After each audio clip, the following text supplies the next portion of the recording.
So I said, no way, Jose. ये idea तो कभी नहीं चलेगा. He said, boss, give it one shot. एक chance तो दीजिए. I said, ये तो नामुमकिन है. It's not going to work. Is there a point to the story? Does everything have to have a point? You mean a bit like our podcast? Hi, welcome to the Shabby And Man podcast. We're partners, parents, podcasters, broadcasters. And everything else in between. Now, I wanted to talk about coffee in this episode. I haven't spoken about coffee in a very long time. And what reminded me was Coffee with Karan. Everybody around us talking about Coffee with Karan. And you and I must be the only two people we've not seen it for 4-5 years? Now everyone knows that we don't have satellite TV.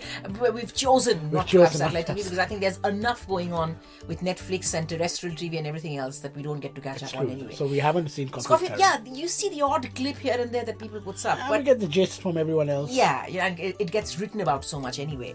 But Coffee with Karan se mujhe yaad aaya.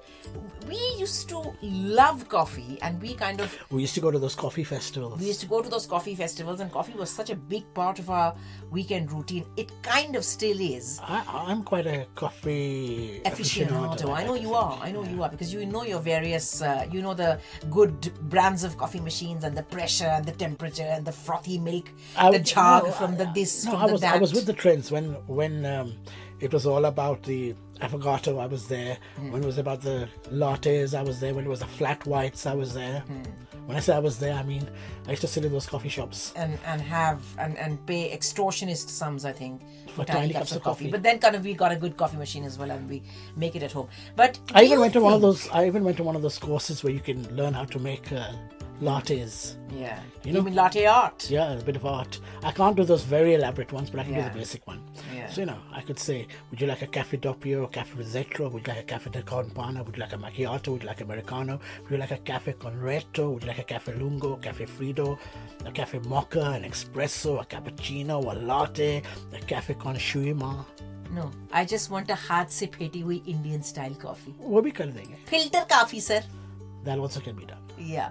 So do you think the coffee revolution has now seen its day and it's been put on the back burner, as it were, and it's been overtaken completely by the street food revolution? Well, yeah, half and half. The street food revolution is definitely there.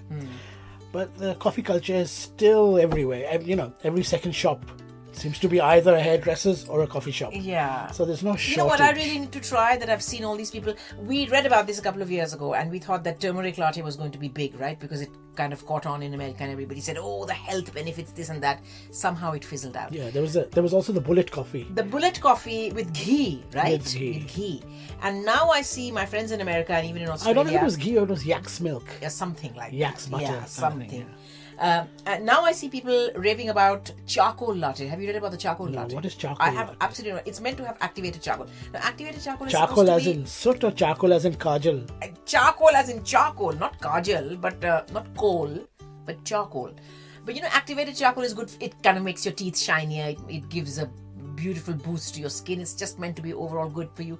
But I didn't think you could drink it, and it doesn't look very appetizing. It's dark, it's black, it's like molten lava, and then you've got all this frothy art happening on top. So I'm very keen to try it out whenever it does make its way to London. And I'm sure it has already, but I haven't seen it anyway.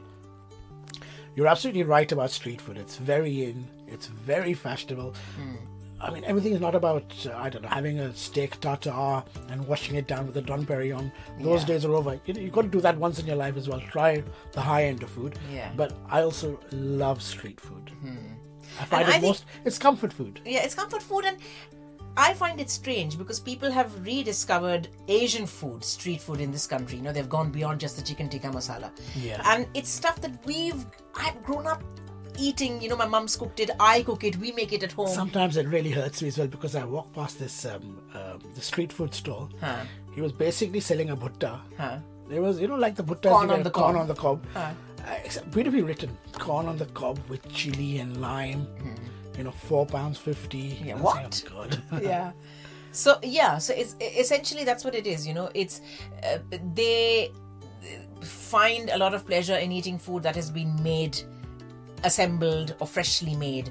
There's no additives, there's no preservatives. And for us, especially Indian food, I feel that the street food revolution India could be one of the leaders because we have such a variety of stuff that can be rustled up. What is your Calcutta delicacy? Jhalmuri? Jhalmuri, which is the same as bhelpuri. It's like bhelpuri. Right, bhelpuri. And there's an Englishman actually who makes one of the best jhalpuri. Oh, yeah, he does. Jhalmuri He does stalls here. Yeah. And I keep coming back to Indian food, but I think even those bao buns and all those other Vietnamese and Sri Lankan is very Sri good, Lankan right? and Hoppers.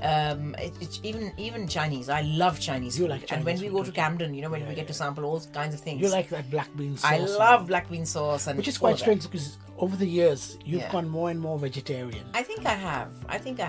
And I somehow am very, very careful to not call it a New Year's resolution, because a New Year's resolution is a sure shot way of never doing that ever beyond January.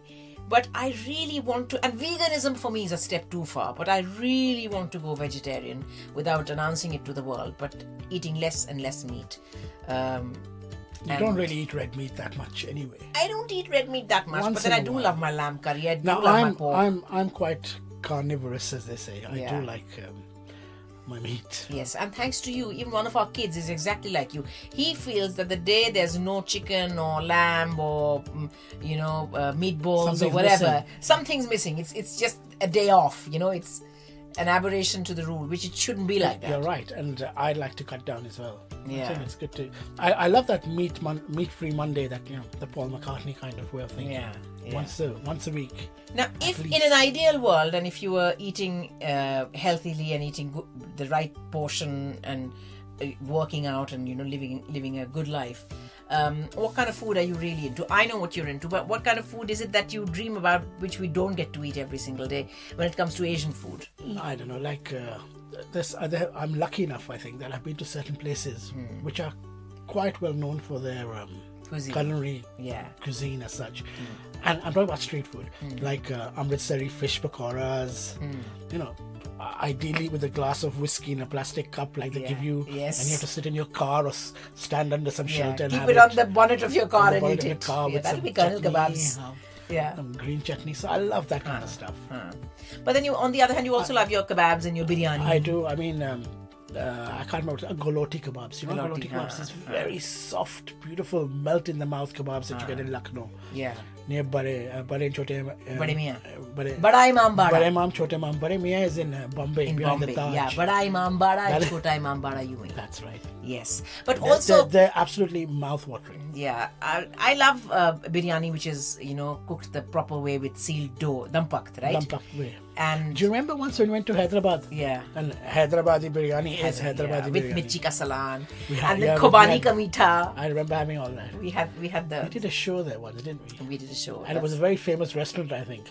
So this is the first time we tasted this stuff, I think. Well, first time I tasted it. You probably have.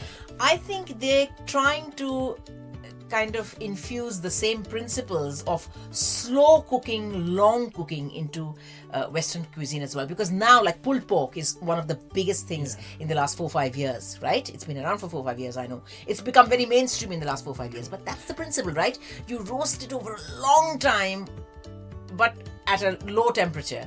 And so when it eventually, it is absolutely peeling off the bone and melt in your mouth, right? But this dampok, biryani, kebabs and all, the Pakistani food version is also very, very nice. Yeah.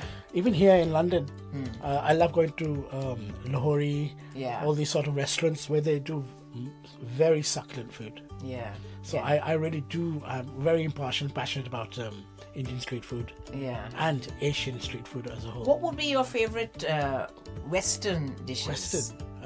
I'm very sad to admit this, but it's probably doner kebab or something, maybe, or And doner kebab is not really English food, is it? British food. You're I right, mean. it's not English food. Yes. What should I say? Fish and chips, Gav? No, not I fish can't and really think of chips, anything on top of my head. Well, I mean, we make everything. I make everything for the kids. I make shepherd's pie. I make spaghetti bolognese. We make our Spaghetti bakes bolognese and would be Italian. roast chicken. I thought you love roast chicken I or do. lamb. Like the way your dad do. likes to make lamb as well, which is when we makes it English style. English style. Or steak. But the thing is, I don't mind it English style, or I don't mind sag meat also. Sag meat or bhuna lamb. which is Indian style, a bit of spinach. Yeah. Of course, we're completely digressing now, but we were talking about street food, Oh, sorry, right? we're talking about street food. And how street food has... See, one thing is that, first of all, London is such a melting pot. It's so eclectic that I've tasted Vietnamese food, Mexican, Ukrainian Vietnamese, food, Japanese, Korean. Ethiopian food. Yeah. And it's always good Yeah. to give your taste buds a little wonder. Yeah. It's true. You can really walk down a street and find an amazing variety in London that you may or may not be able to find elsewhere. But I think the street food revolution is here to stay, right? So it's all about fresh produce and something that, because obviously you're not looking at slow cooking when it comes to street food, something that can be rustled up quite quickly, and sharp flavors and very distinct, like a variety of flavors and textures, and one roll or whatever it is, very different from how you might find it at home. And I think it's a good thing. It can only be a good thing. It only hurts when you're asked to pay a lot of money for something which you make with your eyes closed at home. Therefore, I think it'll be a good idea for us to experiment. That's also the fun of it. When if you go to Spitalfields Market and we share a huge table. Yeah. That's my dream. My dream is to have a food stall. When I retire from radio and all the other things. That's quite a realistic dream, isn't it? Yeah, it is realistic. I'll tell you what. But it's a lot of hard work. I'll tell you what. Why don't we go to the kitchen now? Yeah. Because my taste buds are salivating already. And you show me what all you're good at. And because I used to write food columns once. Yeah. I'll critique them for you. No, you don't have to, because I've just tried a new way of cooking a pork, which I'm so pleased with. It is my pulled pork, but done the desi way. So it's actually a pork curry. There isn't much sauce. It's quite dry, but I really have cooked it on a slow fire for almost 2.5 hours.